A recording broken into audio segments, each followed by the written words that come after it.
Sara Webb is an astrophysicist in Swinburne University. She joins me now from Melbourne. Good to have you on the show, Sara. All right, the media often frames this as sort of an elite group of extremely wealthy men trying to literally one-up each other as they sort of thrust themselves up into the sky. I think it's easy to get the wrong message here, isn't it?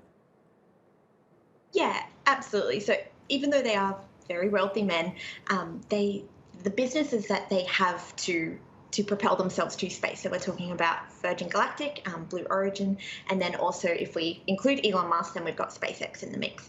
These are aeronautic companies that are doing incredible things for research and development.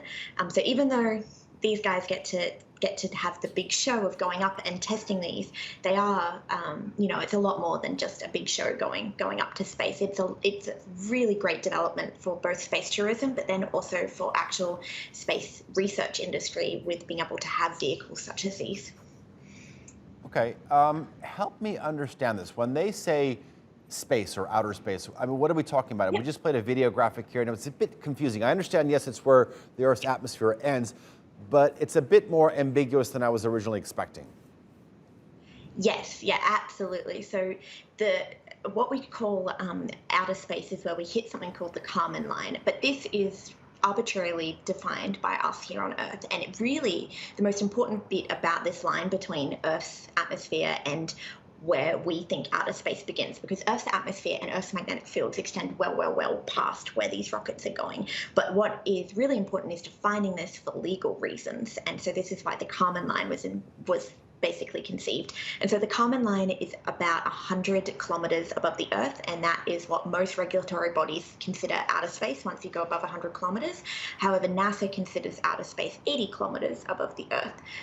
So there's a bit of a friendly online fight going on between whether Virgin Galactic is actually going into outer space by going about 80 kilometers up. And in my opinion, I'd say absolutely. Okay. The space race during the Cold War was between countries, nations, the United States of America and the USSR. Right now we're seeing not just rich, but the uber rich, the super rich. I mean, besides the two names, you also mentioned Elon Musk. How is this level of participation changing things in the space race 2.0? So I think this is a really interesting thing to consider, because when we talk about traditional space race, it was between the USSR and the USA, and obviously they were trying to prove their worthiness as a country that we can do this science technology, we can get to the moon.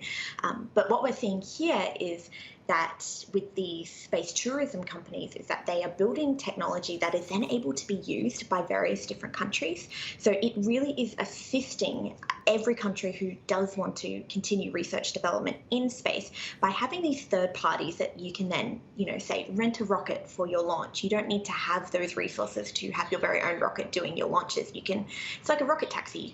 You can pay to use one. So I think it is really interesting, and I think we see billionaires in this field because it is the way of the future, and it is going to be a very lucrative field when we do start doing more mineral mining from asteroids, possibly the moon. $250,000 like that, per we are ticket. Yeah. All right. Yeah, exactly. We're going to have to leave it there. Thank you very much for joining us.